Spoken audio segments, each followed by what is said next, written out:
Hello बच्चों, मेरा नाम है रोहित शर्मा और आज मैं आपके साथ डिस्कस करने वाला हूँ काइनेमेटिक्स का लेक्चर नंबर 4, जिसमें हम लोग बात करेंगे एसिलेशन के बारे में, एसिलेटेड मोशन के बारे में, एवरेज एसिलेशन के बारे में और इंस्टेंटेनियस एसिलेशन के बारे में। तो बेटा, इसमें सबसे पहला जो अपना टॉपिक होगा वो है एसिलेटेड मोशन। और एसिलरेटेड मोशन को हम लोग बोलते क्या हैं या किस टाइप के मोशन को हम लोग जो है एसिलेटेड मोशन बोल देते हैं, इस टॉपिक पे जो है थोड़ा सा बात कर लेते हैं। ठीक है ना? ओके जी। तो सबसे पहला जो हमारा टॉपिक होगा ये है एसिलरेटेड मोशन। तो बेटा, एसिलेटेड मोशन का मतलब क्या होता है? अगर किसी ऑब्जेक्ट की वेलोसिटी जो है ना, वो चेंज हो रही है पर यूनिट टाइम। हर यूनिट टाइम पर अगर ऑब्जेक्ट की वेलोसिटी चेंज हो रही है तो आप इस क्या नाम है, चेंज इन वेलोसिटी को जो है, जो इस टाइप का मोशन है जिसमें वेलोसिटी जो है टाइम के साथ साथ चेंज होती चली जा रही है, उस मोशन को आप क्या बोल देते हैं? एसिलेटेड मोशन बोल देते हैं। ठीक है ना? तो हम यहाँ पे ये बोल सकते हैं कि if the velocity if the velocity of a body changes with time, then its motion, तब इसका जो मोशन होगा is called accelerated motion। Acylated motion. ठीक है ना? अगर किसी ऑब्जेक्ट की वेलोसिटी टाइम के साथ साथ चेंज हो रही है तो उसके उस टाइप के मोशन को हम लोग बोल देते हैं एसिलेटेड मोशन। ठीक है ना? ये सिंपल सी बात थी। अब एसिलेटेड मोशन में भी जो है आपके दो टाइप के मोशन आ जाएंगे, एक तो यूनिफॉर्मली एसिलेटेड हो जाएगा और एक नॉन यूनिफॉर्मली एसिलेटेड हो जाएगा। तो यूनिफॉर्मली एसिलेटेड मोशन क्या होगा कि भाई हर बार सेम टाइम में सेम वेलोसिटी चेंज हो रही है। जैसे कि 1 सेकंड में 2 मीटर पर सेकंड स्क्वायर 2 मीटर पर सेकंड की वेलोसिटी चेंज हुई तो अगले सेकंड में फिर से 2 मीटर पर सेकंड चेंज होगी, उसके अगले सेकंड में फिर से 2 मीटर पर सेकंड होगी। इसको हम लोग एक ग्राफ के थ्रू भी देख सकते हैं, है ना? तो हम लोग बात करें अगर यहाँ पे यूनिफॉर्मली एसिलरेटेड मोशन, तो बेटा इस टाइप का जो मोशन होता है यूनिफॉर्मली एसिलेटेड मोशन, हम इसको ऐसा मान सकते हैं कि ये एक ग्राफ बना लिया हमने और यहाँ पे मैं जो है टाइम बनाए दे रहा हूँ, वेलोसिटी बनाए दे रहा हूँ। ऐसे करके मैंने ये कुछ पॉइंट्स बना दिए हैं। ये यहाँ 0 सेकेंड से 1 सेकेंड का टाइम आया, फिर 2 सेकेंड, 3 सेकेंड, 4, 5, 6 और 7, ऐसे करके हम लोग जो है बात कर ले रहे हैं। तो पहले 0 से 1 सेकेंड में अगर ऑब्जेक्ट की वेलोसिटी जो चेंज हो रही है वो 2 मीटर पर सेकेंड की स्पीड से हो रही है ना? तो अगले में फिर से 2 मीटर पर सेकेंड से ही चेंज हो जाएगा। ये चेंज है यहाँ से यहाँ तक का, है ना? अगले में फिर से 2 मीटर पर सेकेंड का ही चेंज हो जाएगा। तो हर सेकेंड में हम लोग क्या देख रहे हैं कि सेम रेट से जो वेलोसिटी है वो चेंज हो रही है। मतलब इक्वल टाइम इंटरवल में चेंज इन वेलोसिटी जो है वो अगर इक्वल हो तो उसे आप यूनिफॉर्मली एसिलरेटेड मोशन बोल देंगे। ठीक है ना? तो इसी टॉपिक को ही जो है बात कर ले रहे हैं। तो हम लोग क्या बोल देंगे यहाँ पे? If the change in velocity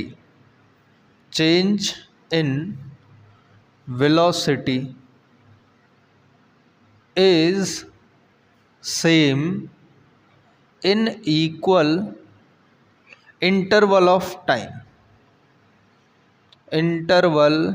of time, then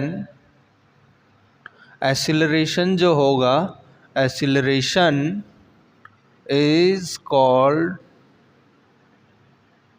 uniform, then acceleration भी नहीं, then motion is called uniformly accelerated motion बोल देंगे, है ना? then its motion is called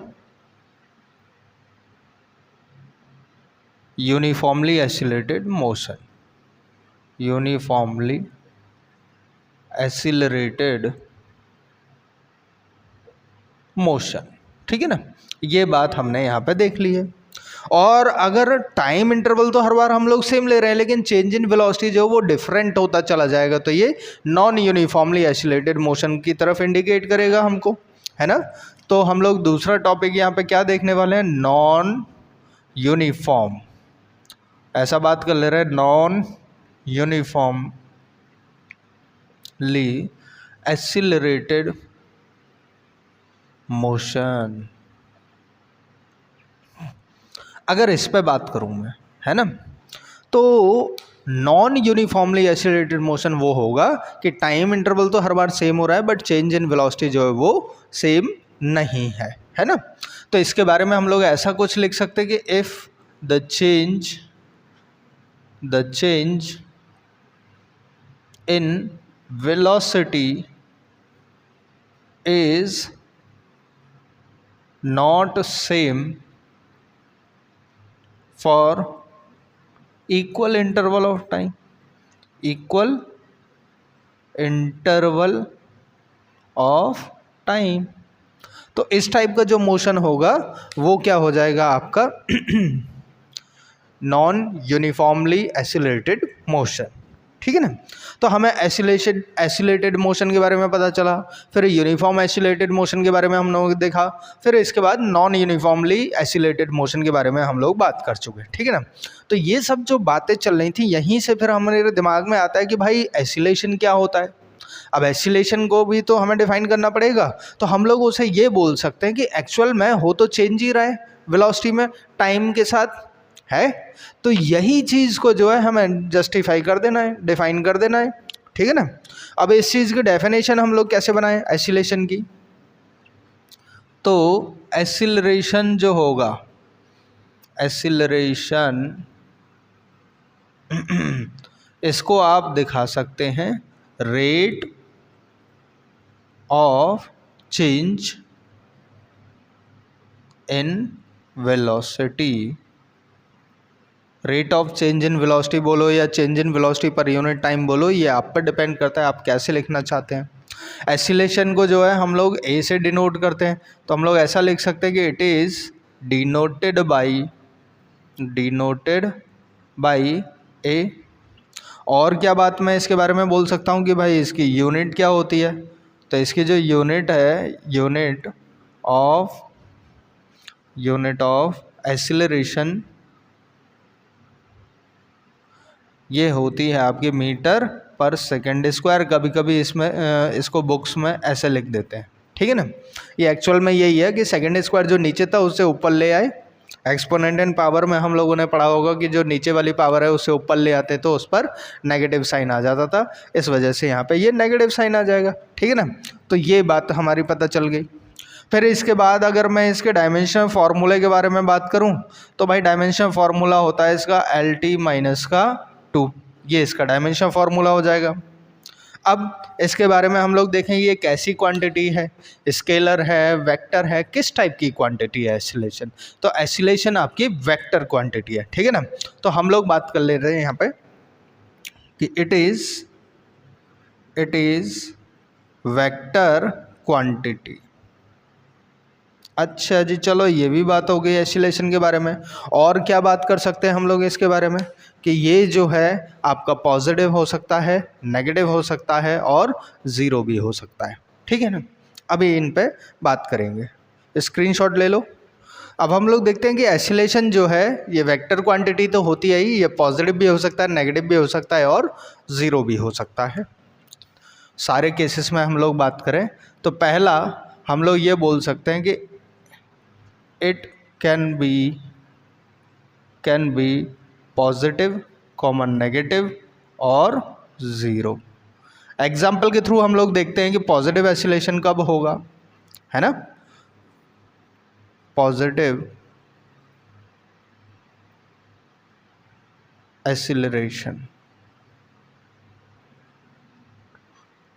तो पॉजिटिव एसिलेशन का मतलब ये हो गया कि अगर ऑब्जेक्ट की जो वेलोसिटी है कीप ऑन इंक्रीजिंग, चेंज तो हो ही रही है, लेकिन चेंज होने का मतलब तो कम भी हो सकता है, ज़्यादा भी हो सकता है। लेकिन अगर ऑब्जेक्ट की स्पीड जो है वो सिर्फ ज़्यादा ही होती जा रही है, तो उस टाइम पर हम लोग क्या बोल देंगे, इसे पॉजिटिव एक्सीलरेशन बोल देंगे, है ना। तो यहाँ पे मैं लिख सकता हूँ कि if velocity of a body keeps on increasing, अगर ऑब्जेक्ट की जो वेलोसिटी है वो सिर्फ इंक्रीज होती चली जा रही है, देन एक्सीलरेशन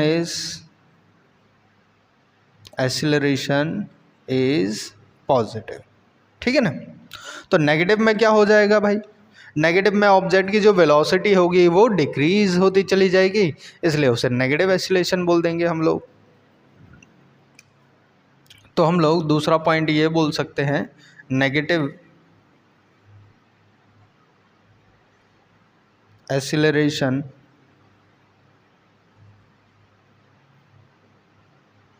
तो हम यहाँ पे लिख देंगे कि if velocity of a body keeps on decreasing,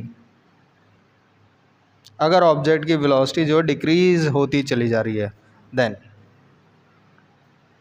acceleration को हम लोग ए से दिखाई देते हैं, ए इज नेगेटिव। ओके जी, ये भी आ गया। सर जीरो वेलोसिटी का क्या केस होता है, तो जीरो वेलोसिटी के केस के लिए हम लोग ये देख सकते हैं कि भाई एक्सीलरेशन जो है ये ज़ीरो कब होगा, जब, है ना, क्योंकि वेलोसिटी अगर कंटिन्यूअस सेम स्पीड से मूव करती रहेगी तो उसमें जो चेंज हो रहा होगा वो कोई चेंज नहीं होगा, है ना। एक्सीलरेशन के लिए हम लोग यही तो बात करेंगे, है ना।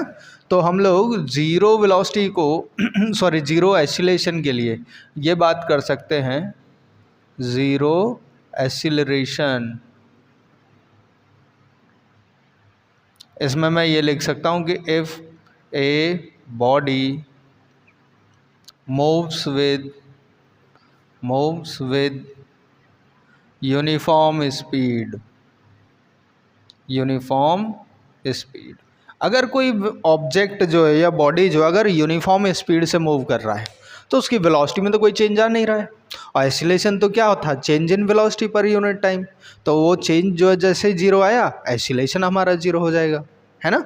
तो इन सब बातों को ध्यान में रखते हुए एक्सीलरेशन का एक फॉर्मूला हम लोग देखें, तो एक्सीलरेशन को बेटा हम लोग जो है ए से डिनोट कर रहे थे, तो ये अपन को मिल जाता है change in velocity upon time taken, this is our acceleration.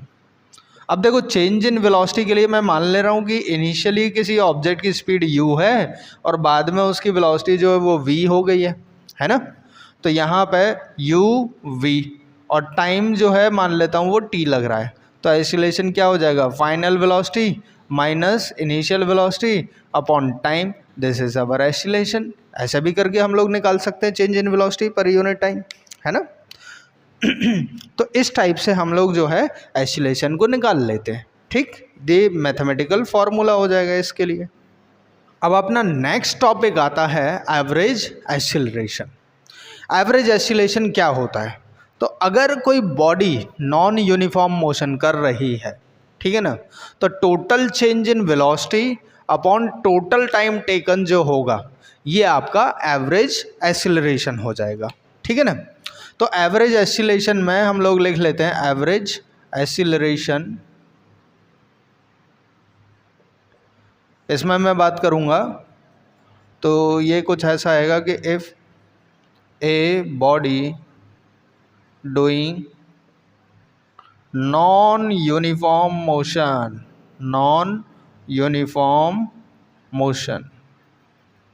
then the ratio between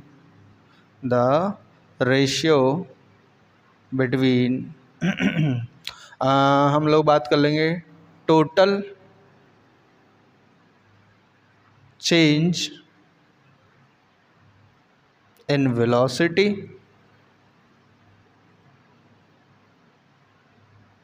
and total time taken, total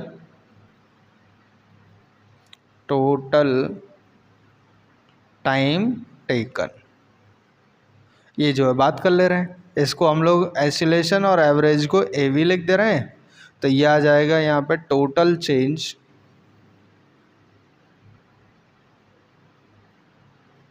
in velocity upon total time taken. ऐसे करके हम लोग एवरेज एसिलेशन जो है यहाँ से निकाल लेंगे। अब अगर इसी को ही जो है हम ग्राफिकल वे में जो है सॉल्व करने की कोशिश करें, तो मैं क्या करता हूँ, इसका एक वेलोसिटी टाइम ग्राफ बनाता हूँ और वहाँ पे समझने की कोशिश करते हैं, है ना। तो यहाँ पे मैं मान ले रहा हूँ ये वेलोसिटी वाली लाइन हो गई, ये टाइम वाली लाइन हो गई, है ना, वेलोसिटी वाली एक्सिस, टाइम वाली एक्सिस, और ये कोई नॉन यूनिफॉर्म है तो ऐसा कुछ ग्राफ बनने वाला है नॉन यूनिफॉर्म मोशन के लिए, है कि नहीं। ऐसा करके कुछ ग्राफ बनेगा। मान लेता हूँ कि यहाँ पे कोई पॉइंट A है और ऑब्जेक्ट एक स्ट्रेट लाइन में मूव कर रहा है, वो पॉइंट B है ना।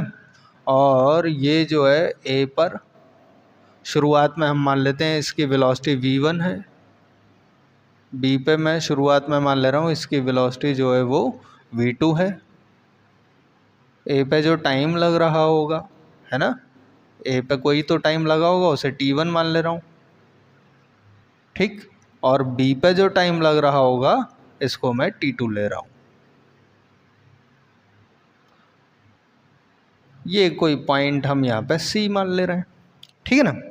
मान लेते हैं कि ये जो है AC से यहाँ से जो है एंगल थीटा फॉर्म कर रहा है, और एंगल थीटा को हम लोग बोलते थे स्लोप, कई बार हम लोग इसको टेन थीटा भी बोलते थे, ठीक है ना, थीटा को जो है। ओके जी, अब अगर मैं यहाँ से स्लोप निकालना चाहूँ तो यहाँ टाइम का डिफरेंस कितना आएगा, t2 माइनस का t1, और वेलोसिटी का चेंज कितना आ जाएगा, v2 माइनस का v1। अब ये थोड़ी ये तो समझ आ गया होगा ना, t2 minus t1, v2 minus v1 क्यों आ रहा है। तो जो अपना स्लोप है, तो मैं यहाँ पे लिख देता हूँ स्लोप ऑफ ए लाइन अपनी AB है, इसी का ही तो स्लोप निकालना है, तो हम लोग इसके लिए बोल सकते हैं टेन थीटा। और हमें पता है कि टेन थीटा जो है वो परपेंडिकुलर अपॉन बेस होगा। परपेंडिकुलर हो गया आपका BC, बेस हो गया आपका AC। BC अभी हमने देखा v2 माइनस का v1 है, और AC जो है ये आपका t2 माइनस का t1 है, ठीक है ना। और यही जो आपका स्लोप था, ठीक है ना, यही तो एसिलेशन को रिप्रेजेंट करता है। तो acceleration is equal to change in velocity change in time, तो चेंज के लिए हम लोग डेल्टा V लिख देते हैं, टाइम को जो है डेल्टा T लिख देंगे, तो A आपको क्या मिल जाएगा, delta V upon delta T आ जाएगा। इसका मतलब है ये चेंज इन वेलोसिटी है और ये चेंज इन टाइम है, ठीक है ना। तो अगर ग्राफिकल वे में भी हम लोग ऐसे निकालेंगे तो ये कुछ इस टाइप से जो है, मतलब जो एवरेज एसिलेशन है वो इस स्लोप से हमें मिल जाएगा, ठीक है ना। अगले टॉपिक पे आते हैं। अब अपना लास्ट टॉपिक बचा है इंस्टेंटेनियस एसिलेशन। इंस्टेंटेनियस एसिलेशन पे बात करें अगर हम लोग, तो एक पर्टिकुलर इंस्टेंट पर, एक स्मॉल इंटरवल ऑफ टाइम पे अगर हम लोग किसी एसिलेशन को निकालने की कोशिश करें तो उस एसिलेशन को हम लोग बोल देते हैं इंस्टेंटेनियस एसिलरेशन, ठीक है ना। तो इसके बारे में मैं कुछ ऐसा बोल सकता हूँ इंस्टेंटेनियस के लिए कि एसिलरेशन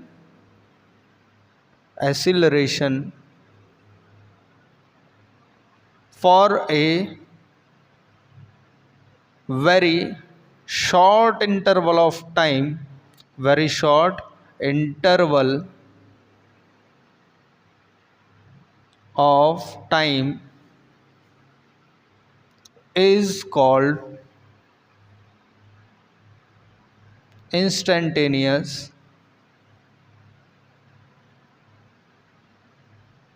acceleration, ठीक है ना। ये चीज़ आती है। मान लेता हूँ मैं शुरुआत में किसी ऑब्जेक्ट की जो वेलोसिटी है वो v है, और एक बहुत छोटे इंटरवल ऑफ टाइम के बाद जो उसकी वेलोसिटी हो जाती है v प्लस डेल्टा v, ठीक है ना। तो v वेलोसिटी जो थी उस टाइम पर टाइम t मान ले रहा हूँ, तो जो छोटा सा इंटरवल ऑफ टाइम है वो डेल्टा t हो जाएगा। और ये डेल्टा टी जो है ना, ये डेल्टा टी इतना छोटा है कि इसकी वैल्यू को टेंडिंग टू ज़ीरो मान लेंगे। टेंडिंग टू ज़ीरो का मतलब होता है ज़ीरो नहीं होता है, वो मतलब इतनी छोटी वैल्यू होती है कि उसे हम ज़ीरो कंसीडर कर सकते हैं, बट एग्जैक्ट ज़ीरो नहीं है वो, ठीक है ना। तो टेंडिंग टू ज़ीरो का मतलब यही होता है कि ज़ीरो के करीब वाली वैल्यू है ये, एग्जैक्ट ज़ीरो नहीं है, ठीक है ना। ओके जी। और एक्सीलरेशन तो हमने यही पढ़ा है, इंस्टेंटेनियस है, तो मैं एक्सीलरेशन के साथ साथ आई शब्द इस्तेमाल कर दे रहा हूँ। तो ए आई जो होगा वो change in velocity, it is our final, it is our initial. तो final delta V plus V minus initial हो गई वी।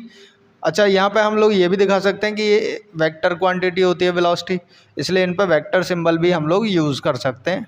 अपॉन टाइम कितना लग रहा था, T plus delta t minus का टाइम टी। अगर मैं इस ब्रैकेट ओपन कर देता हूँ तो ये आएगा v vector plus delta v vector minus v vector, t plus delta t minus का टी। वी से वी कैंसिल आउट, टी से टी कैंसिल आउट। तो इंस्टेंटेनियस एक्सीलरेशन आपको क्या मिलने वाला है, delta v upon delta t. लेकिन यहाँ पे तो हम लोगों ने बात करी है कि very short interval of time, तो ये कैसे पता चलेगा हमें कि टाइम जो है वो बहुत ज़्यादा शॉर्ट है। तो ऐसे केसेस में हम लोग फिर वहाँ पे लिमिट का यूज़ करते हैं, और जैसे ही मैं यहाँ पे लिमिट लगाऊंगा तो इंस्टेंटेनियस एक्सीलरेशन जो है ये आ जाएगा अपना limit delta t tending to zero. Limit ये लगाई मैंने कि जो टाइम है वो टेंडिंग टू ज़ीरो वाला है, ठीक है ना। और यहाँ पर मैं बोल दूंगा delta v upon delta T. तो जब भी ऐसी कभी बात आती है तो इसे d v upon d t बोल देते हैं। यहाँ डी का मतलब होता है very very small, this is our instantaneous acceleration, ठीक है ना। एक तो यही हो सकता है इंस्टेंटेनियस एक्सीलरेशन कि आपको अगर ऑब्जेक्ट की वेलोसिटी दे रखी है, उसका जो है आप क्या नाम है डिफरेंशिएशन कर देंगे तो आपको इंस्टेंटेनियस एक्सीलरेशन मिल जाएगा उसी टाइम पे, ठीक। अब कई बार क्या होता है कि वेलोसिटी के बारे में भी तो हमने पढ़ा था, इंस्टेंटेनियस वेलोसिटी जो होती थी वो होती थी अपनी D x upon d T. तो ये वैल्यू अगर मैं यहाँ पे पुट कर दूँ तो इंस्टेंटेनियस एक्सीलरेशन क्या मिल जाएगा मुझे, डी अपॉन डी टी तो है ही, संग में ये आ जाएगा D x upon d T. और अगर मैं दोनों का प्रोडक्ट करता हूँ तो ये बनेगा d two x upon d t का स्क्वायर। तो इंस्टेंटेनियस एक्सीलरेशन जो है ये अपना मिल जाएगा d two x vector upon d t का स्क्वायर।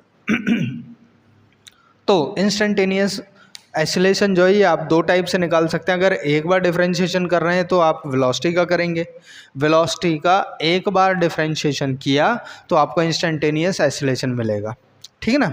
या फिर दो बार डिफरेंशिएशन करके आप डिस्प्लेसमेंट पे पहुंच रहे हैं तो वहाँ पे जो है वो भी आपका इंस्टेंटेनियस एक्सीलरेशन के ही बारे में आपको इन्फॉर्मेशन देगा। इंस्टेंटेनियस एक्सीलरेशन को हम लोगों ने ये बोला है कि अगर किसी ऑब्जेक्ट की वेलोसिटी जो है बहुत शॉर्ट पीरियड ऑफ टाइम के लिए अगर चेंज हो रही होती है तो उसे आप इंस्टेंटेनियस एक्सीलरेशन बोल देते हैं। मुझे लग रहा है यहाँ तक की चीज़ें जो है आपको क्लियर हो गई होंगी। ओके, तो अपने नेक्स्ट वीडियो में मैं इसके न्यूमेरिकल और कुछ और बेसिक कॉन्सेप्ट के बारे में जो है आपसे डिस्कस करने वाला हूँ। तब तक के लिए थैंक यू, पढ़ते रहिए।